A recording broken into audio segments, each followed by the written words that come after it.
We are getting our first look at Gotham in the DCU thanks to the upcoming Clayface movie. I'm still kind of shocked this is going to be the first Batman project in the DCU, but whatever. Trust in James Gunn. Written by Mike Flanagan, and it's going to be rated R. It's going to be basically a horror movie telling a almost like a body transformation movie. There's been a lot of details out there, but now they're actually beginning to film the movie. Let me see if I can get it. Clayface. And so we are starting to get set photos of what they're actually going to be filming. And one of those set photos does include a lot of the cars and scenery for Gotham. So actually, I first want to start off with the location that they're going to use. So Clayface is going to be using Liverpool, which is the same location that they've used for the Batman movies with Robert Pattinson. Get ready to be a little annoyed because we're going to do a lot of twisting and turning and manipulating to fit my agenda. Because as you guys know, I'm kind of a believer that they're going to merge the universes, although I do think there's a chance they won't. But okay, using the same city that they use the Pattinson universe to make Gotham in the Clayface universe. Okay, all right, I see what you're doing. To be fair, though, they used it a lot for other movies. So they're there. And we're getting some of the first photos of the police cars. And here we have a Dodge Charger that says Gotham Police. Honestly, a pretty simple look. If anything, that's kind of a very bland police car look. But here's some more. But what's funny about this also, we've also gotten a look of other cars in this. And remember, James Gunn is wanting to create this unique atmosphere in his DCU where they don't feel like our real life. And if you look at Metropolis, he kind of fit that vibe. It was trying to go for like a retro look, but still modern, and there were cars from all different years in the streets of Metropolis, and this is going to be no different. There's been a lot of other cars, like right under these, that are going to be a lot of the main cars going around. A lot of these cars are like running older models. It honestly gave me vibe of like Tim Burton's Batman universe. I'm trying to see if I can get some of these other shots because there's been plenty of them. Here we go. Here's some other car lots. Like, look at this car. This is like a rusted up, old hot rod looking car. That just looks like that belongs to some sort of thug in Gotham City robbing a place. Like, I kind of like that. Okay, but the main topic of conversation is now that we are seeing some of the police cars and some of the looks, well, people then are doing side-by-side comparisons to the Robert Pattinson universe and are using this to debunk the merger of the universe. So here you have it, saying here, first look at the Gotham Police Department logo and Clayface confirms that the project doesn't take place in the Batman universe. Here on the left, we have the logo for Clayface, and here on the right, we have the logo for the Robert Pattinson universe. All right. There's two ways we could look at this. One, you're absolutely right. This right here confirms what James Gunn has been reiterating over and over again. We're going to have a different Batman. We're going to have two separate universes. Matt Reeves can do what he wants, and we're going to have our new Batman in Brave and the Bold and all that. There's just been parts of me where it's like, I just don't believe you're going to do that, Gunn. I just believe from a business marketing standpoint, that will be a challenge for you, whether we understand it as an audience or not. And so from a business standpoint, I'm always like, I feel like they just take a Batman that's proven to work, has a fan base, people like, and they somehow find a way to fit him in the DCU. I of course have my issues with that because I realize Matt Reeves' Batman is very different, but I could see it.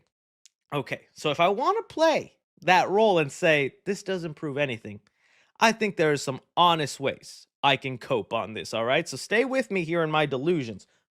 Coping method number one, that I said this. I said this first, and I started seeing everyone on the timeline repeat what I said. I said, here, let me pull up. That way I have my proof.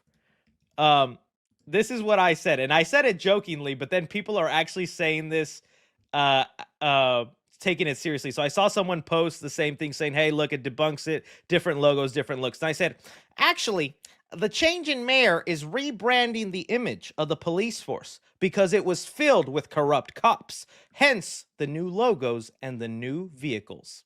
I'm too deep into my delusions. I could honestly believe that after the Batman with Robert Pattinson's universe, We just had half the police department be under Carmen Falcone's belt. We had a huge flood in the city.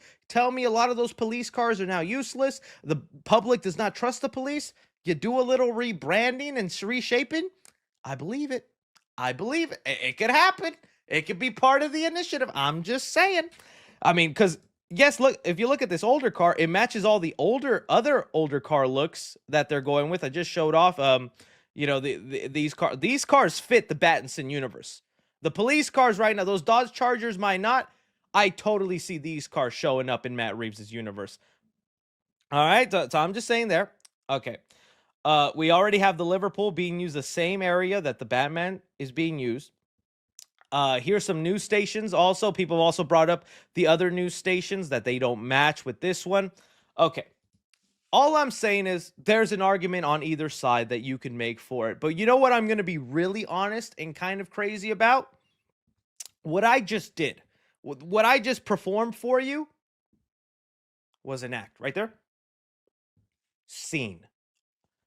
I think we are looking way too into this minuscule, minor movie in the DCU. I think what we're doing as a fan base, super analyzing these logos, these car shapes, and saying, see this universe connected to that universe, and this continuity fits into this, is exactly why James Gunn is being so loosey-goosey with the DCU continuity. I mean, has he not been? You just saw how Peacemaker retcon a couple things, and even within Peacemaker, they're referencing stuff that happened in DCEU movies, but now that stuff is being thrown into making sense to his DCU. James Gunn, I think, does not care too much about the continuity as long as they can tell a great story. And so with having that in mind, all James Gunn cares about with Clayface is Mike Flanagan delivered a banging script. He loves the story. He thinks it's a good thing to put out in the public, show it to people so it can help the DC brand look like they make good movies and people show up to the theater.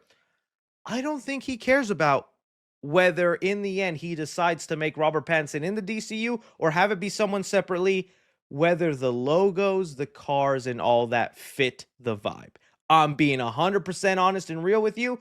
I think a lot of us are digging way too deep. And just even with my headline of this title, first look at Gotham DCU, what am I talking about? What do you mean? No. I are they you really think they would make such a big grand stay about Gotham with a Clayface movie? You think that's really like the all right, guys, get that Batman cameo ready, get that skyline open. This is our grand entrance, our rated R low budget Clayface movie. Yeah, we're gonna knock their socks off with this Gotham. This means nothing. This is nothing. This is just a standard Gotham logo that's going to appear for 2 seconds in the movie, but the real focus is going to be Clayface, that character, that storyline, and it's not going to be about building Batman lore. It's not going to be about fitting things in. It's just something there that exists. I mean, I even saw people pull up let's see here. What was that big boy?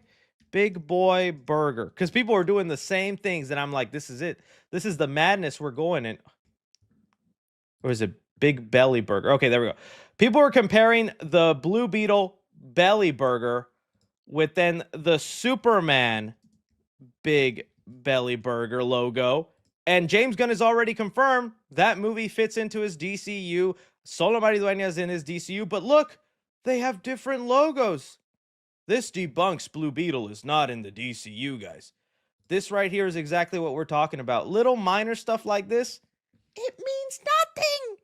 It is not affecting or groundbreaking, and it is the stuff James Gunn is trying to retrain our comic book minds to kind of letting go. This insane continuity, because even James Gunn has said it. Let me see if I can look using on each movie in the DCU. What I love about DC Comics is the graphic novels is that they allowed the individual artists and writers to create their own projects and that they each had their own voice. The Long Halloween, All-Star Superman, Dark Knight, Watchmen, those things have very little tonally in common with each other, except for their part of of the set of the communal characters that are in the DC Comics universe. Now we're going to do the same thing with the DCU. And honestly, that's also why I have such a strong argument about about Robert Pattinson joining James Gunn's Batman. He literally said each project is going to feel so tonally different from one another in their voices. What feels so tonally different? Pattinson and David Cornsweet Superman, totally different, very different, but they're going to find the way to make them work. At least that's my theory, you know? So I don't know. I'm just saying it's been very funny to see my entire timeline say things like, hey, merger bros, hey, do all this. And even me with the cope on whether how it could make sense, how it couldn't make sense. When in the end, these logos, these cars, they are not the end all be all. Even if we end up getting completely different Batman and we have Brave and the Bold, I can already tell you that Gotham is not going to look like what this car is showing us. The Gotham is not going to look like what Clayface is showing us. It's going to look like whatever director ends up directing Batman Brave and the Bold and decides what he wants it to look like. Because it'll be that voice and all that. They're not going to hire the next Batman director, because who knows if it is Andy Muschietti, but they're not making Clayface calling Andy Muschietti saying, hey, we sent you over the PDF files for the Gotham. We just need you to sign off. Yeah, we got this $40 million movie to make, man. Come on. This is a big deal. I know you got your $200 million Batman movie to make, but this $40 million Clayface movie, that's the big starting point, buddy. Okay, so I need you to sign off on that. Just think about that. Just think about that. I rest my case, Judge. Lawyered. All right, so you guys let me know. That's all there. I just think it's funny. It's the same thing, and we're gonna go through this charade over and over again. Whenever because people are gonna watch that Clayface trailer, not caring about the context of the movie, and more caring about how does this hit to DCU Batman. Yes. I know he turns into a clay mob man, but how does this turn into about Batman? That's what I want to know, white-haired man. So we'll see. We'll see.